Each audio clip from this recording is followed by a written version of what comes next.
vibe, and then he attracts and selects for women who have dads who are like that, and so they like that, and that I think that's okay. Like I don't think, oh, they're victims because their dads. Well, I don't know. Maybe they were actually pretty good dads. Maybe it's not, they weren't always, but I don't know all their biography. He's been married to like 5 different women over the last 19 years. So his first wife, they get together in high school, and they have a bunch of kids by the time they're like 20, and one of them sadly dies of SIDS. That was a huge tragedy. And then somebody at the masjid was like, "Hey, I have like my cousin or my sister is interested in getting married. Would you be interested in taking her as a second wife?" And he goes, "Oh, I think I would be." And he brings us up to his wife about 6 months after their son Abdullah, um, eh, well, his child. So Allah's going to be pleased with him. It's an easy one. I don't even have to say may. But it's very sad, right? And she was still grieving, and he regretted that, right? But then he ultimately did get married again to an older woman who was a divorcee a few years later when he was like 24, 25. And he thought it was just like a good way to like have more sex, basically. And then he kind of realized that that was not a super well founded relationship, and starting polygamy at that age wasn't great. Um, but his first wife was kind of willing to put up with it. And then he married his third wife like 2.5 years later, and she's actually is a really lovely woman. She was a widow, and she stayed with him. She's still with him. In fact, she recruited his next two wives because the first two wives it all blew apart, right? And you can say, well, this is like a caution story about polygamy, but actually, there's a deeper lesson that isn't just about sort of polygamy tactics and risks, obviously, which is that the first wife decided after being in the situation with two other wives for about 6 or 8 or I don't know, maybe it was 2 years. I don't know how long she lasted in that, but she decided she had enough, and she's had like 4 kids with this guy. They've been together since high school, and now I thought we were, in the Hallmark card monogamy love lock, but no, and she's not happy. So she wants to leave, which is completely her right, and is actually a realistic thing for men to expect in a transition from monogamy to polygamy.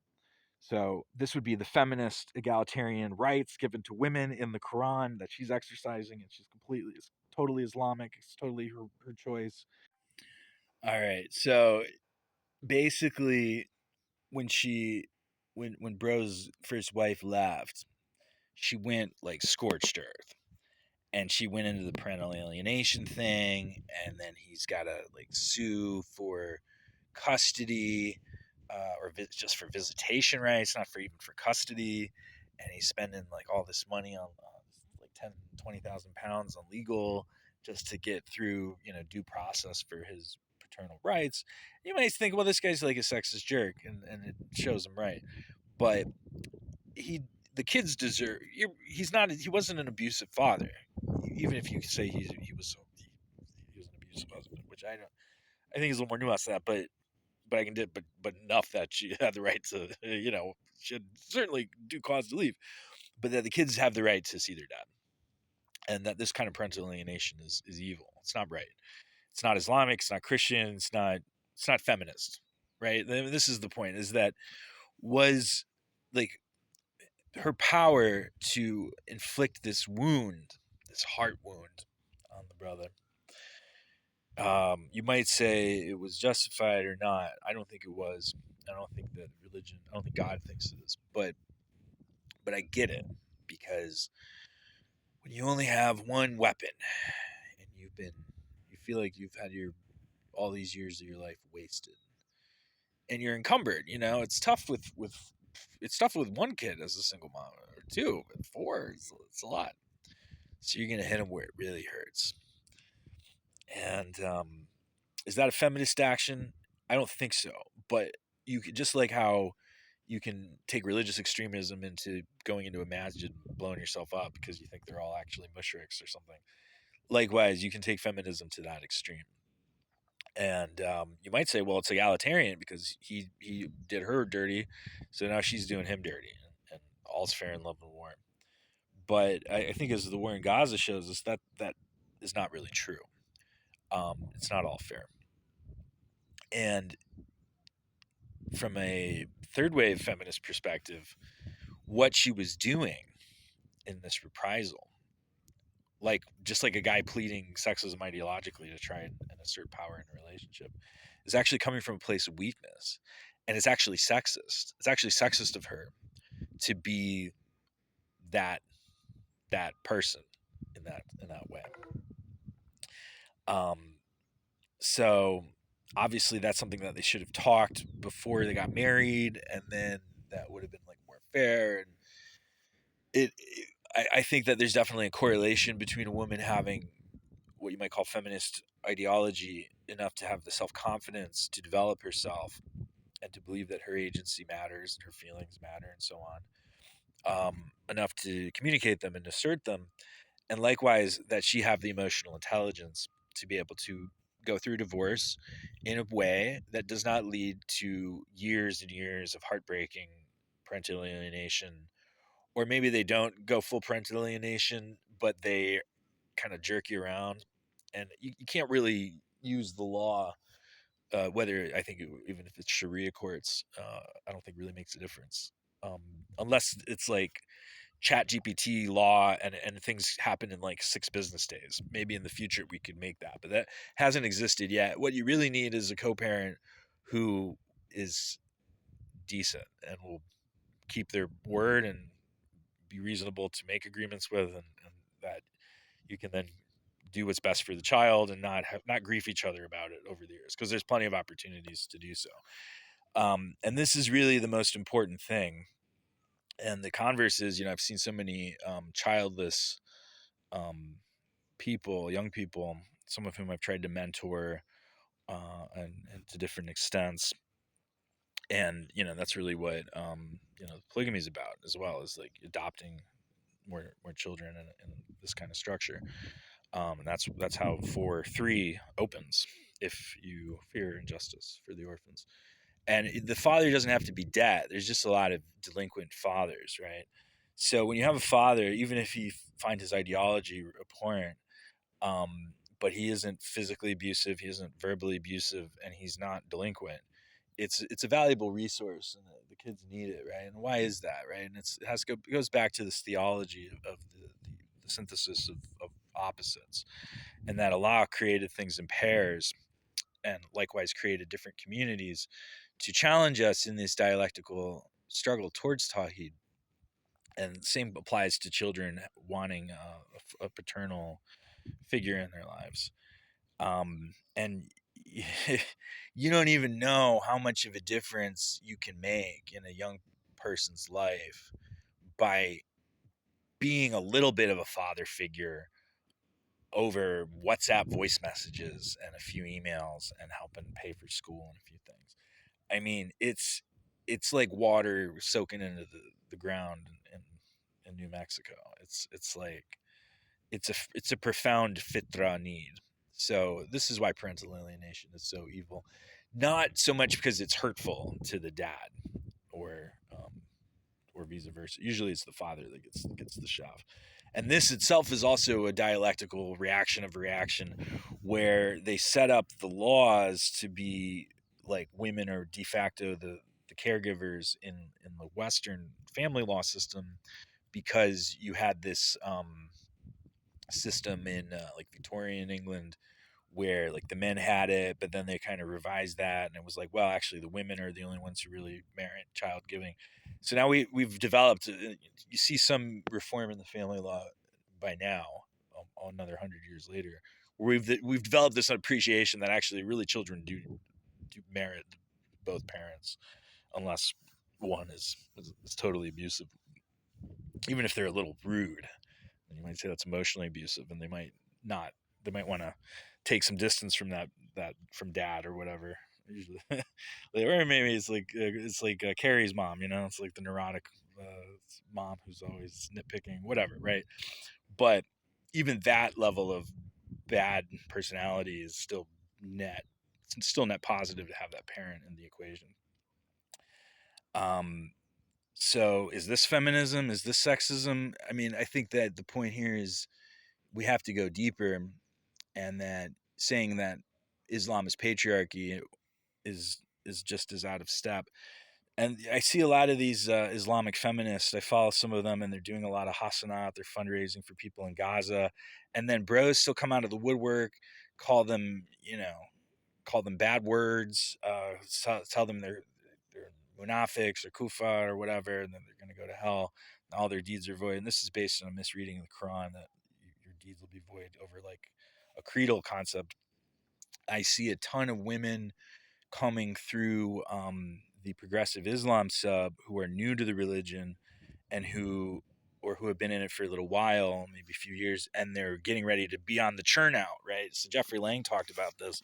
The three girls converted in college together, and they went to the masjid, and some guy was like, "No, you cannot come," and then only like one of them stayed, right? So there's the churn rate right there.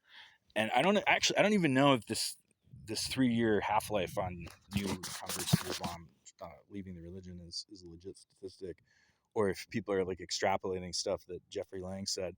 But there you have it in one anecdote, right? So why not just extrapolate that? But I mean, I definitely see it. It makes a lot of sense to me. I was ready to leave Islam in June, and then I started muting Sunnis on Twitter, and I immediately felt better. So now I feel closer to God than ever, mashallah. Um, but yeah, I mean, there's a lot of satanic Muslims, and you just have to try to filter them. But they used to be in power. They used to be making the rules. They used to be telling you what the religion was, and they used to have the power of life or death in the court system. So this is part of the bigger theme that we cover here about how the Reformation is going and how God has replaced those who are Muslim in name only with people who love Allah and who Allah loves, and that we're doing righteousness in the land. So part of our obligation is to make it easy for these new converts who happen to be predominantly women. And why is that? If Islam is so sexist, why is it that it's like 75% women that are converting? It's like they feel that safety. I mean, they might even want to put on the full niqab, in Leeds or in Winnipeg. But so it's a little different than having it on in Sana'a, right? Where the Houthis are gonna like give you trouble if you just wear hijab in Sana'a. You can't do that. You can wear just hijab in Aden, right? But it's still frowned upon. It's not illegal. And then you got the Houthis widowing you, and then you're not allowed to go to work. And they say, well, you can have a woman only hair salon business, but we're shutting down your women only gym. It's haram for women to be going to the gym. It's haram for women to be going to school in Afghanistan because we're good Hanafis. And then here are some Chinese ladies that came as tourists, and we're taking photo ops with them. And the hypocrisy is manifold, and these interpretations are not legitimate, and Allah will curse them with their downfall in due time for taking away people's rights, just like any other tagut, even if they get a lot of other things right. And maybe the curse won't be as hardcore as, say, the curse on the Zionists, or maybe there's a curse coming to the United States for supporting that to this genocidal extent. Who knows? Only Allah knows. Allahu alam. But they're not doing Islam right. That's something we can be really clear about. And there's so many more clever things that I wanted to say. I've been thinking about doing this video a lot, but it's been going on a long time. So I think the point is that the truth is in the middle. We need to do better. We need to make it easier for women to not feel chased out of the religion. Same applies for men, obviously, but it's like men are more likely to get into like, well, now I'm a Shia, now I'm a Mutazili, now I'm a Quranist, now I'm a Sunni, but I'm a Sufi oriented Sunni, and then they feel like polemically opposed to those guys, so they don't feel intimidated, and they're just like what I just said, basically, like they're servants of Shaitan, they're mushriks, blah blah blah. Not necessarily everything, not all their deeds are void. Depends on how much shirk they do, whether they're going to hell or not. But they're doing evil, and they're mixing it with some good, right? I'm a nuanced fellow, so I'm like at this point I'm pretty comfortable. But yeah, when I was a new Muslim in the first 6 months or so, first year, when Gaza happened, and people were kind of cheering on the Hamas murders and such, and saying, "Oh, but they didn't really happen." And I was like confused about what was right, Now I'm a little more firmed up, and of course, women can also get to that position of confidence But I would say statistically that women are more susceptible to being intimidated by, especially like these guys, well, guys in public, guys at the masjid, and also on the internet. And I saw one sister; she was struggling with prayer. She hadn't memorized the Arabic, and then some guy comes into this is also on progressive Islam. He comes into the sub, doesn't have a posting history there, and he says, "Well, this is because there's a problem with you." And like these things really hurt, like some people more than others. But like he like chased her out of Islam. It happens all the time. Men chasing women out of Islam, and men chasing men out of Islam, and women chasing women out of Islam. Yeah, you got these Salafi women and so on. There are a few of them, and there's some real characters. But anyway, I'm not going to backbite them too much. I just try to avoid them. Um, and if I can do that, then you can do that for the Salafi men and so on. Mute, block, seriously, protect your deen, protect your peace, inshallah. And then when it comes to getting married, you got to apply the same kind of filter.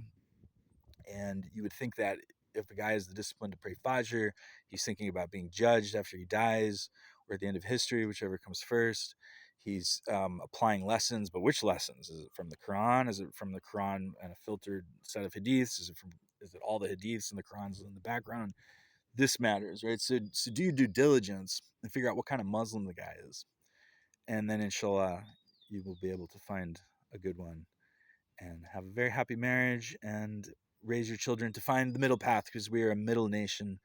We are not meant to be misandrous or misogynist. We're meant to love one another, and in the name of Allah subhanahu wa ta'ala.